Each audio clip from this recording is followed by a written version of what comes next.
Boa noite a todos. Como sempre, é uma alegria muito grande estar nessa casa depois de um longo tempo, né? Que tivemos aí pandemia, lockdown, essas coisas todas que nos deixaram longe das atividades presenciais.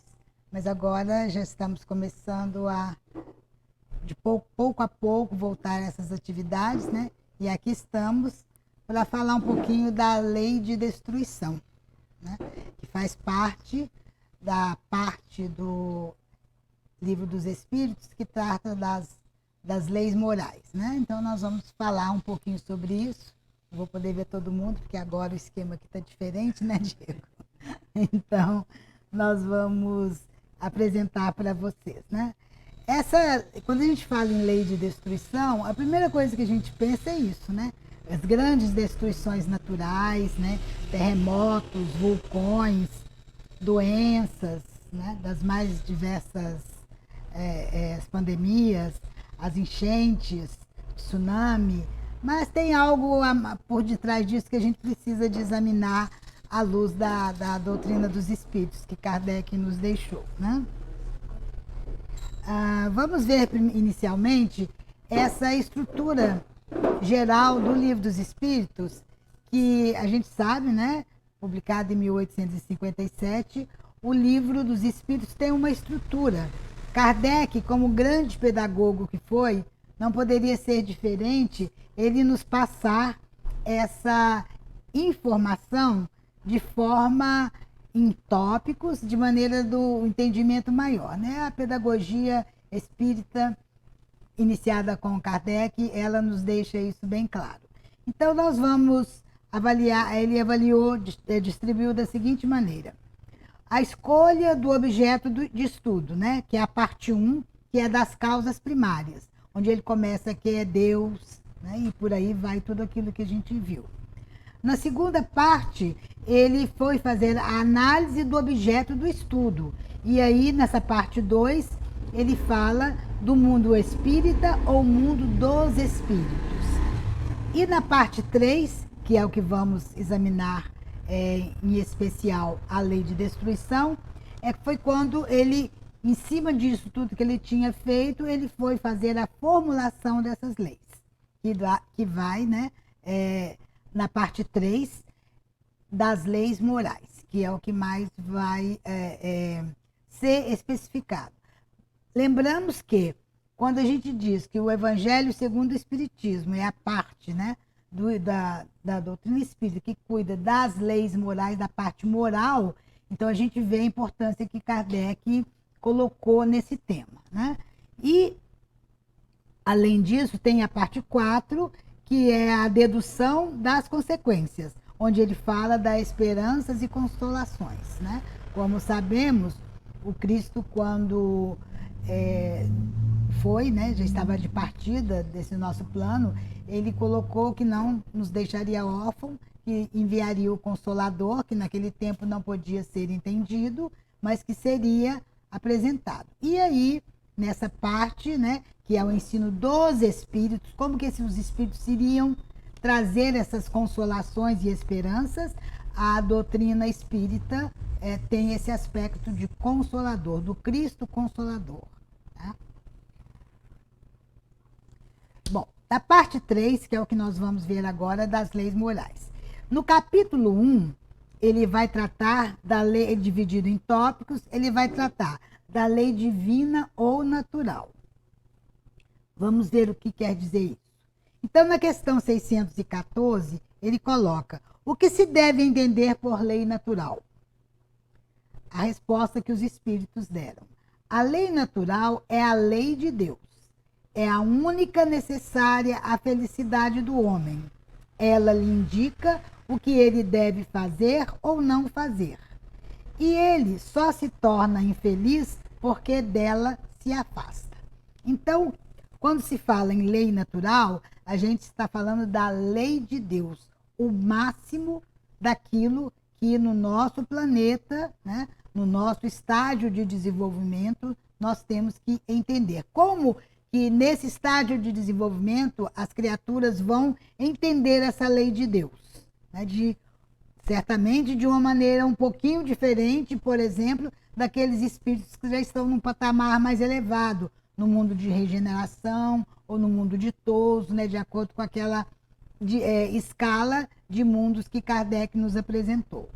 Por isso é que nós temos que entender que ela, né, vai tratar a lei moral no nosso estágio evolutivo, seria a única necessária ao homem, a felicidade do homem, quer dizer, a felicidade de todas as criaturas dessa humanidade terrestre, né? E se ele se afastar, ele não vai, né, obter essa felicidade tão almejada, né, chamando felicidade aqui, digamos, aquele estado de espírito, vamos dizer assim, que seria aquilo que nós temos que alcançar, né, aquilo que nós iremos alcançar. Outra questão, na 615, ele pergunta: a lei de Deus é eterna? Os espíritos respondem: é eterna e imutável como o próprio Deus. Então a gente vai avaliar, né, como que se dá essa imutabilidade, né, isso de não alterar, de não se mudar, né? A lei de Deus, tendo-o como princípio imanente e transcendente do universo, princípio e finalidade, é lei também dita natural, porque Deus estando em tudo e tudo estando em Deus, a natureza está presente na energia que se transforma em matéria, tanto quanto no espírito, porque nada existe sem ser em Deus. Então nós temos, né, o apóstolo Paulo deixou aquela informação precisa. Em Deus, né, estamos, em Deus nos movemos, em Deus nos existimos, e tudo está em Deus. Quer dizer, Deus é a lei eterna, é a lei máxima, é a lei suprema, é a lei definitiva, né? Até nos faltam tantos adjetivos para dizer, é Deus, aquilo o máximo, né? Tanto assim, quando nós falamos Deus, quando Kardec pergunta lá no Livro dos Espíritos, no começo, que é Deus? Ele diz, Deus é a inteligência suprema do universo, a causa primária de todas as coisas. É uma das definições de Deus, porque a nós, criaturas ainda imperfeitas, em caminho na jornada evolutiva, nem temos muito como definir, como entender ainda o que é Deus e aquilo que Deus significa para nós. Então, como Emmanuel disse, ele é definido como, a melhor forma, nosso Pai. Quer dizer, aquilo a quem nós devemos tudo.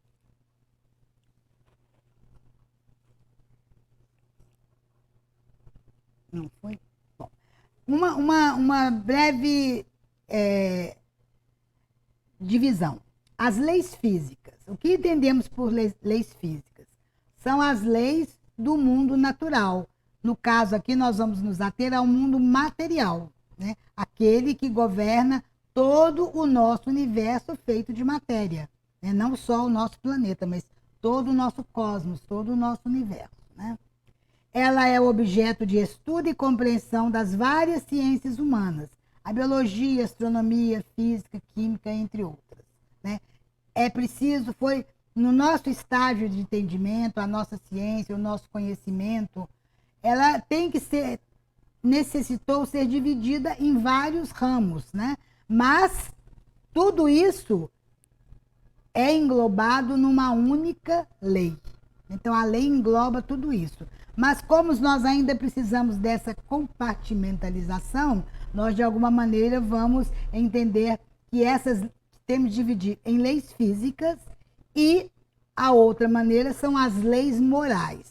As leis morais não é que elas são antagônicas às leis físicas, não, é apenas uma divisão.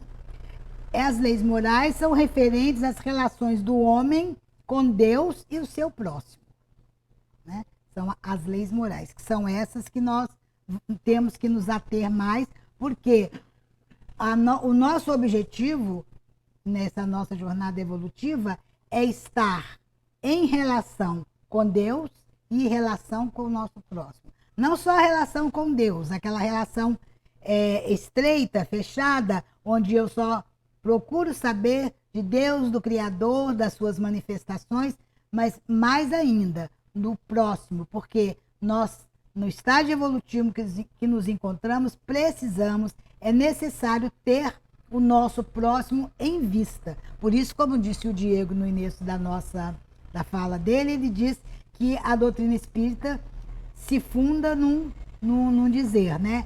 Fora da caridade não há salvação. Por que fora da caridade? Que caridade é essa?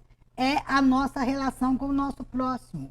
Enquanto nós não alcançarmos essa relação harmônica, pacífica, nós estamos ainda fora da lei, digamos assim. Agora vamos nos ater mais especificamente a essa lei que vamos falar aqui, que dentro das leis morais, né, a lei de destruição.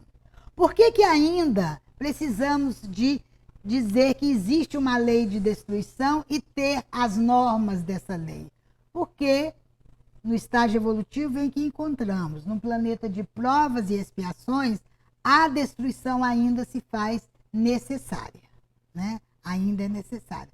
Possivelmente, em mundos mais avançados da escala espírita, não, certamente a lei de destruição terá um outro aspecto, se tiver, né? Por isso é que nós vamos ver na questão 728, Kardec pergunta: a destruição é uma lei da natureza? Aí os espíritos respondem: é necessário que tudo se destrua para renascer e se regenerar, porque isso a que chamais destruição não é mais que a transformação, cujo objetivo é a renovação e o melhoramento dos seres vivos. E a gente faz a seguinte observação, pensando em um termo mais, digamos, adequado ao nível de entendimento que já temos hoje. Que ele diz, que a gente pode dizer o seguinte: a denominada lei de destruição melhor se conceituaria, quer dizer, atualmente poderia ter o conceito de uma lei de transformação, porque nós sabemos que nada é destruído, tudo se transforma, né? Mas nós ainda precisamos dessa lei, desse modelo de transformação necessário à nossa evolução, né? O que ocorre na realidade é a transformação e não a destruição, tanto no que concerne à matéria quanto no que se refere ao espírito. Porque o espírito também não vai, de maneira nenhuma, não é ele se destruir, mas as suas características, as suas condições não terão que ser destruídas, elas terão que ser transformadas.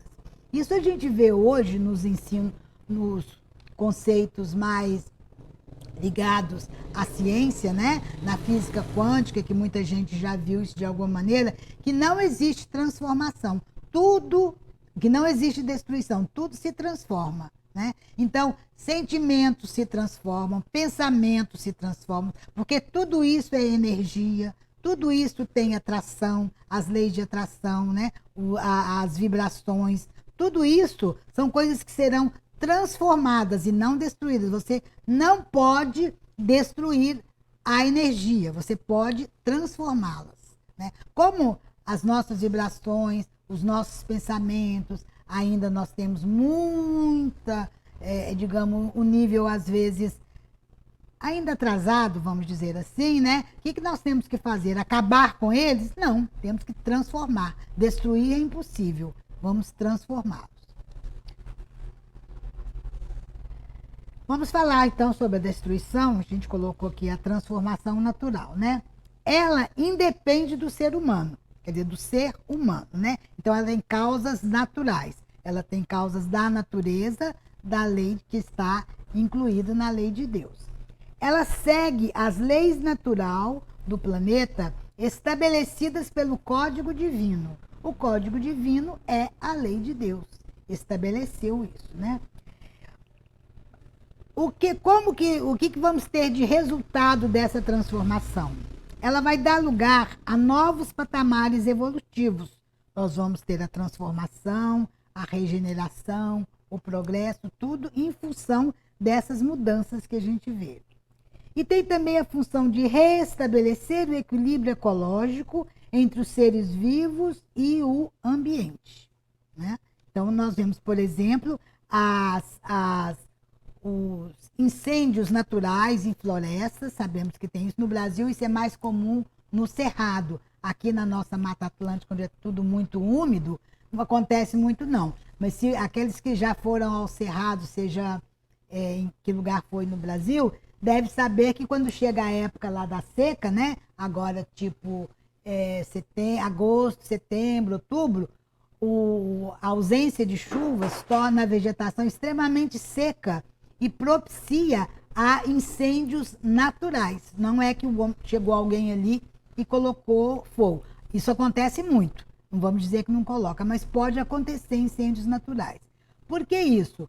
E ali a gente sabe que tem algumas plantas da vegetação do cerrado que elas ficam, digamos, esperando aquele fogo que venha, né, para que nasçam novas flores, novos brotos, que a vegetação se recupere, se reinstale novamente. Elas já têm o seu ciclo de vida, determinadas plantas, dependentes daquele fogo, né? Então, isso acontece por quê? Porque essa modificação, ela acontece de uma maneira natural e tem esse objetivo, restabelecer esse equilíbrio ecológico. É muito importante isso.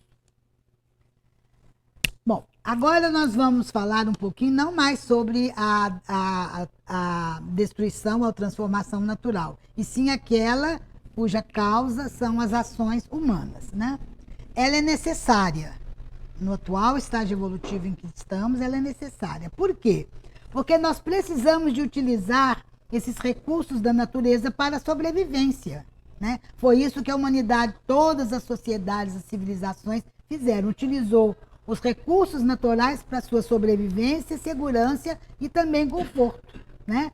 E principalmente porque precisou de usar dos recursos naturais matéria-prima para a produção de vestuários, medicamentos, construções, edificações, energias. Aqui nas fotos nós temos, por exemplo, o algodão, né, utilizado para vestuário, várias plantas utilizadas para a produção de medicamentos, o barro sendo utilizado na construção e também outros tipos de construção. Mas o barro é bem claro, né? Casas de adobe que a gente tem aqui em Ubatuba, Pau a Pique, ainda tem. Claro que vieram depois, com os avanços tecnológicos, outras formas de construção, mas isso foi utilizado muito tempo. Por exemplo, a utilização para a energia. Olha o avanço que foi para o mundo, né, para todas as civilizações, utilizar como fonte de energia as águas, né? Então, tudo isso é uma transformação que, de alguma maneira, foi, né, digamos, não é que brotou da cabeça da humanidade, né? Sabemos que todas isso temos digamos, a inspiração do plano espiritual, porque nós sabemos, vivemos em dois planos, né?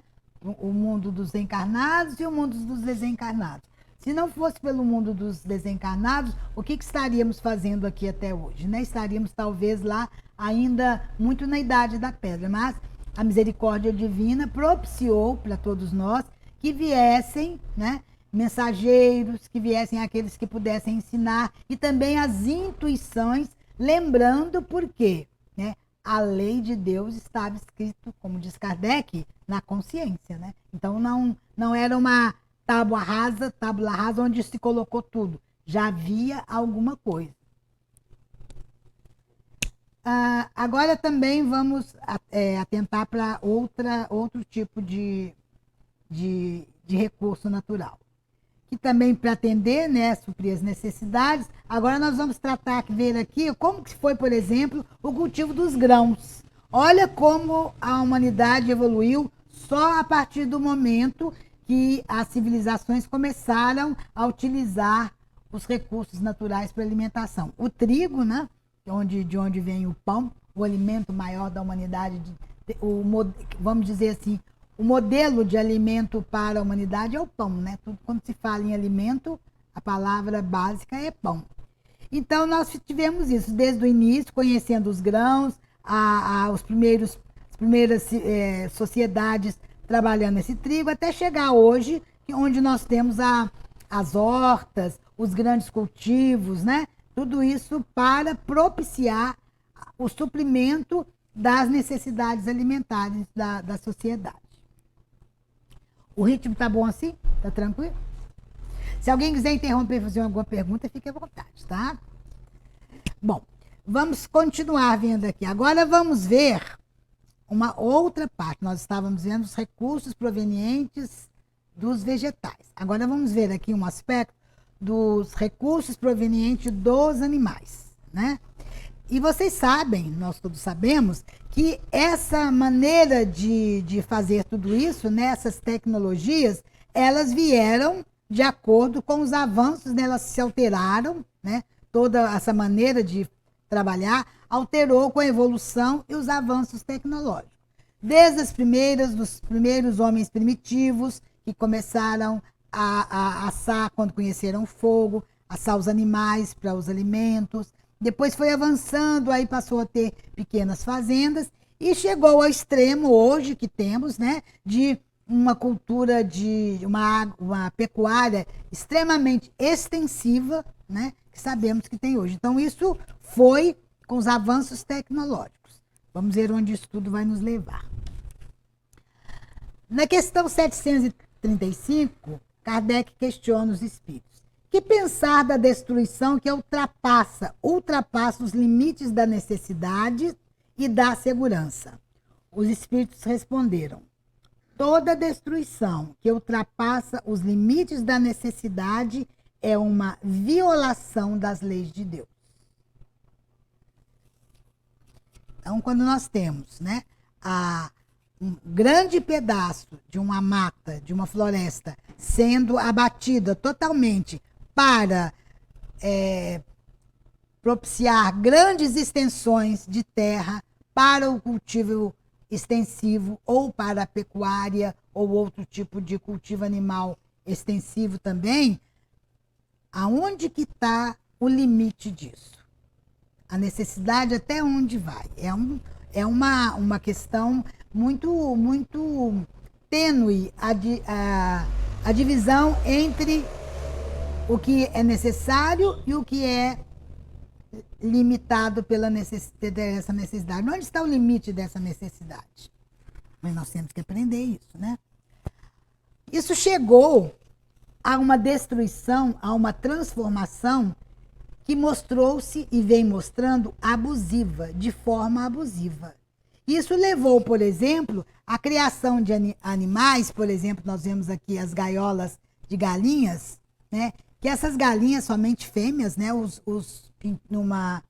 Numa avicultura extensiva, sabemos que todos os ovos são chocados, digamos assim, colocados para desenvolver, né? Em máquinas, e aqueles pintinhos que são, os filhotes que são machos, são descartados, todos mortos, vivos, né? Ou moídos, ou nos fornos, né? São destruídos, e só ficam as fêmeas para botar ovo. E como é que essas fêmeas? Elas ficam em gaiolas, que a única coisa, elas não veem a luz do dia, fica com a luminosidade controlada, né? E elas são máquinas de colocar ovos. Então, elas, durante um tempo muito curto de sua vida, elas comem e colocam ovos. Comem e colocam ovos. Quando elas não saem daquele patamar que eles consideram produtivo, também são eliminadas, né? Até chegar, por exemplo, essa outra foto, alguém na pandemia viu essa foto? Alguém sabe o que é? Tá dando para ver ou está muito claro? Acho que está muito claro, né? Tá dando para ver. Não dá para ver, né? Daqui. Esses são os chamados mercados úmidos, principalmente na Ásia, onde são comercializados aos uma quantidade imensa, animais vivos, principalmente, não só animais cultivados, mas principalmente animais silvestres, né? E são colocados ali de uma maneira muito insalubre, por isso que é chamado mercados úmidos, né? Mercados molhados, né? Eu não sei como é que em português a gente fala essa palavra, ou é, né? São mercados, digamos, úmidos, molhados, onde fica, quando quem já viu, né? Eu nunca vi, não sei se alguém aqui já viu, é aquela coisa, você chega assim, é sangue para todo lado, é água, que eles ficam lavando, é uma coisa bem trágica, né? E isso, todo mundo sabe onde deu, né? Bom, depois a gente volta lá. Vamos ver agora o que nos alertam os benfeitores espirituais. Joana de Ângeles, no livro Dias Gloriosos, que foi publicado em 1995, ela nos assinala: o desrespeito à natureza por ignorância inicial. Quer dizer, no início, ele ignorava, então, de alguma maneira, desrespeitava. E depois, já conhecendo, ele vai fazer isso por interesses mesquinhos e agentários no momento, quer dizer, atualmente, os interesses são mesquinhos e agentários, ignorantes no início. Então, vou repetir a frase de novo. O desrespeito à natureza por ignorância inicial e por interesses mesquinhos e agentários no momento tem produzido diversos efeitos graves para a própria existência humana. Vamos citar alguns exemplos. Joana cita alguns exemplos. A presença do mercúrio nos rios leva ao envenenamento, destruindo a flora e a fauna, bem como as populações ribeirinhas. Outro aspecto que Joana assinala: a destruição da camada de ozônio, 95 isso, né? Vem ampliando o número de portadores de câncer de pele de forma assustadora. A aplicação de hormônios nas aves e nos animais de abatimento vem facultando doenças no ser humano. Continua a benfeitora. A vida é trabalhada por um princípio de ética divina, que não pode ser manipulada ao prazer da insensatez, sem que disso não decorram consequências imprevisíveis para os seus infratores. 95 ela nos chamou a atenção dele. Muita gente aqui não era nem nascida em 95. Eu já, né? Porque eu sou do tempo antigo. Mas muita gente nem era nascida. Joana já falava isso para todos nós. Emmanuel, no livro Consolador, publicado em 1941, ele responde a essa pergunta, tipo assim: é errado comer a carne dos irracionais, né, dos animais, né? Aí ele responde: a ingestão das vísceras dos animais é um erro de enormes consequências, do qual derivam numerosos vícios da nutrição humana. Quando que Emmanuel nos disse isso? 1941. Então ele continua a resposta. É de lastimar semelhante situação, mesmo porque, se o estado de materialidade da criatura, quer dizer, de todos nós humanos, exige a cooperação de determinadas vitaminas, esses valores nutritivos podem ser encontrados nos produtos de origem vegetal, sem a necessidade absoluta dos matadores e frigoríficos. Quando Emmanuel respondeu isso, em 1941, ainda não havia a ciência da nutrição. Hoje nós temos, né, a ciência da nutrição, é um curso, nós temos nutricionistas, né, no mundo inteiro que chegaram a essa mesma conclusão, né, que essas vitaminas e esses nutrientes podem ser encontrados nos produtos de origem vegetal. Quer dizer, Emmanuel, em 1941, já estava adiantando o que a ciência foi desenvolver nos últimos anos do século passado, né? Nas últimas décadas do século passado. E o que nos dizem, agora nós vimos a parte dos benfeitores espirituais, Vamos ver o que nos dizem a ciência e os órgãos internacionais. Segundo o relatório divulgado pela Organização das Nações Unidas para a Alimentação e Agricultura, a FAO, cerca de 70% das novas doenças que infectam seres humanos nas últimas décadas estão relacionadas à criação e consumo de animais, não apenas dos animais exóticos e silvestres, morcegos e pangolins, por exemplo, mas também aqueles denominados de animais de produção, como os bovinos, suínos e aves. A ciência nos diz. Continua o relatório da FAO. É preciso lidar com a saúde humana, animal e do ecossistema de forma integrada, numa abordagem holística para a gestão de ameaça de doenças. Pandemia, a lei de destruição, nós vimos lá no primeiro slide, né? Vimos ali o coronavírus, vimos ali a gripe espanhola, que nos anos de 1990 destruiu uma grande parte da humanidade, né? E uma pesquisadora do PNUMA nos disse: nunca tivemos, né? Isso aqui são coisas atuais. Nunca tivemos tantas oportunidades para as doenças passarem de animais selvagens e domésticos para as pessoas.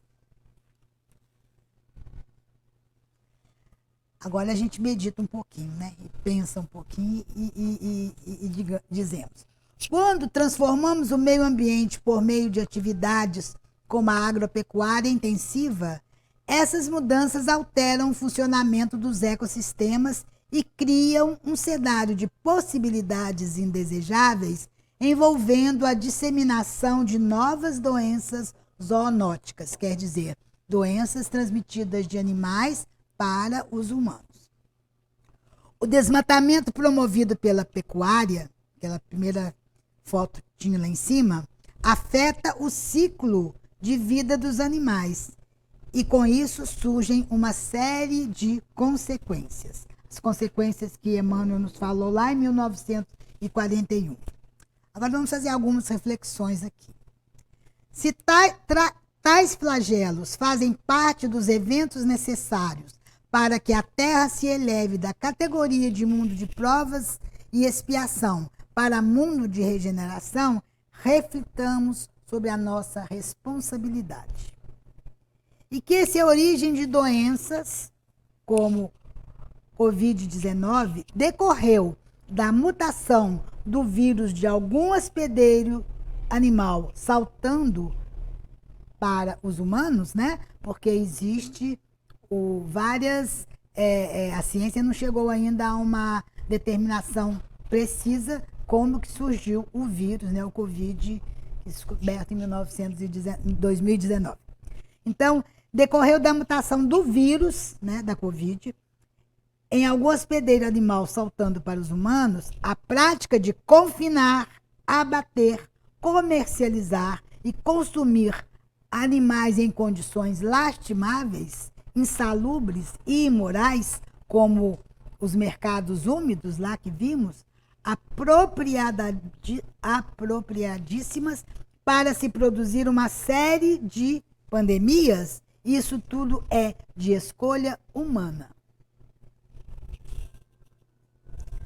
Vale frisar que outros vírus já haviam nos alertado dos prejuízos de criar e consumir animais. O ebola teve origem no consumo de morcegos, lá das selvas africanas. O HIV na caça e consumo de pequenos primatas, também nas selvas africanas. O CJD, a doença da vaca louca, da criação e consumo de vacas. Então, se o ebola e o HIV vieram de animais silvestres, nós tivemos também doenças como a doença da vaca louca e essa que vamos falar agora. O HN1, que é a influenza A, né, que veio da chamada gripe suína, veio do consumo de porcos. O H5N1, a gripe aviária, do consumo de aves. O MERS, do consumo de camelos. E sobre o Covid, Mesmo se não tendo um consenso científico sobre a sua origem, é possível afirmar que é uma zoonose, ou seja, uma doença que é transmitida dos animais para os seres humanos. Agora, então, vamos pensar, né, que já estamos... A pandemia de Covid ainda não acabou, ela arrefeceu em função das vacinações, mas nós sabemos que em alguns locais ela está até recrudescendo, né? O que ela veio destruir, quer dizer, transformar essa pandemia? Hábitos. Quantos hábitos modificamos na pandemia? A cultura, né? Quantas atividades culturais foram modificadas? O individualismo. Por que o individualismo? Porque passamos todos nós a ficar na pandemia, né, com aquele isolamento social, aumentou muito o individualismo. Infelizmente, não deveria. Deveria ser ao contrário. Deveria ser uma fraternidade maior, onde todos, né, pudessem ajudar uns aos outros. Mas foi isso que vimos. Nós vimos, por exemplo, países, observando de uma maneira mais global, nós vimos países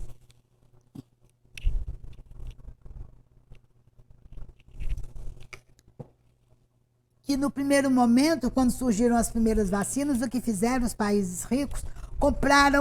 Adquiriram mais vacinas do que era necessário.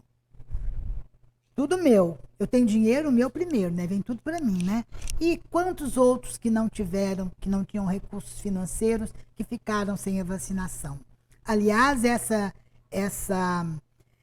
diferença, né? Essa desigualdade na distribuição das vacinas, o que provocou? O que está provocando? Está provocando o surgimento de variantes. Nós tivemos a Ômicron, tivemos a Gama, Por que aumentaram apareceram essas variantes? Porque quanto mais o vírus se multiplica, mais a possibilidade de aparecer variantes, né? Porque, não sei o que vocês sabem de vírus, mas todo mundo viu falar isso na pandemia, que o vírus ele é apenas uma capinha de gordura com um filamento de um RNA ou de um DNA lá dentro. Então, uma mudança de um pedacinho daquilo transforma-se numa variante. Então, vacinas que eram eficazes podem não ser eficazes.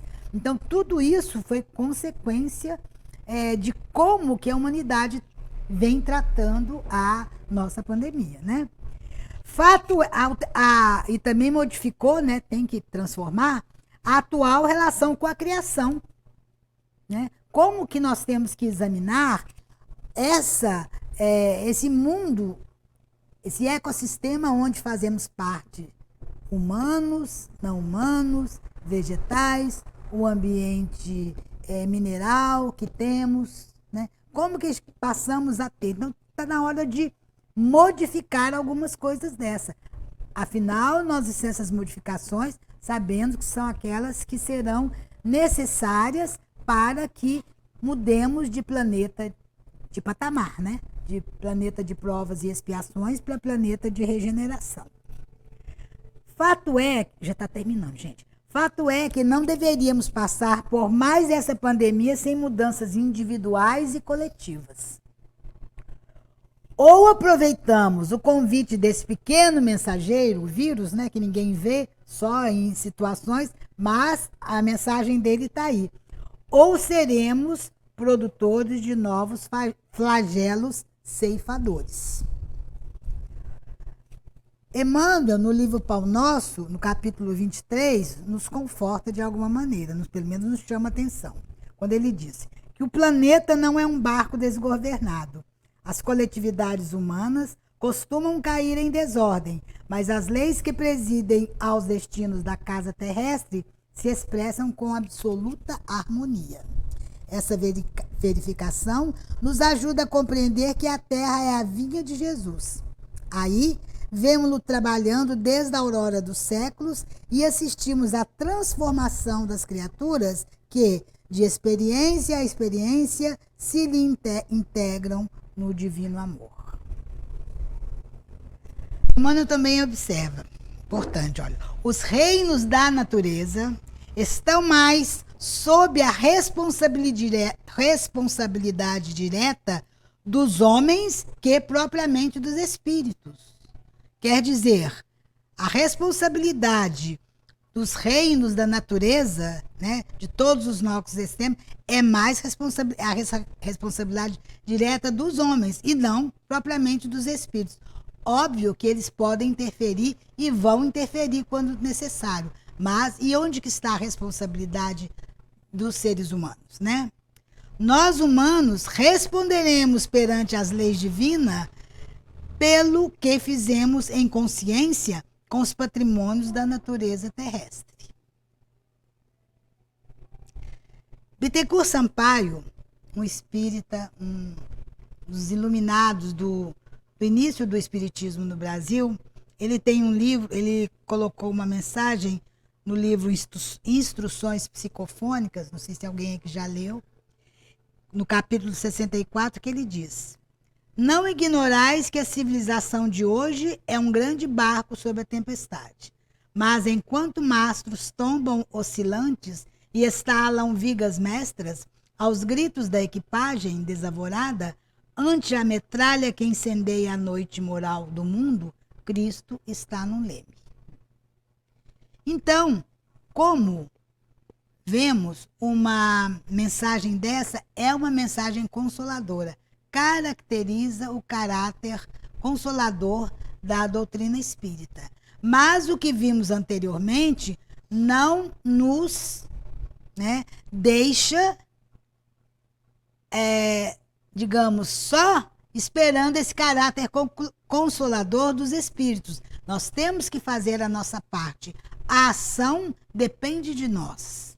A lei vem de Deus e a ação vem dos seres, das suas criaturas, sejam elas encarnadas ou desencarnadas. Enquanto encarnados nesse planeta, nós temos as nossas responsabilidades e não podemos fugir delas, né? Mas, como temos essa consolação da doutrina que nos conforta, que nos anima, que está aqui para nos chamar a atenção, né? Nós vimos a palavra dos benfeitores, aqui colocamos só alguns, Emmanuel, Joana de Ângeles e aqui Bittencourt Sampaio. Essa consolação nos conforta, mas nos chama à nossa responsabilidade.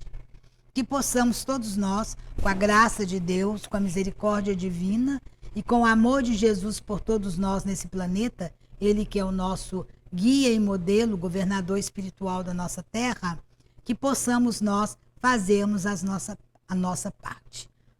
Era o que tínhamos para dizer hoje. Obrigada. Até uma próxima.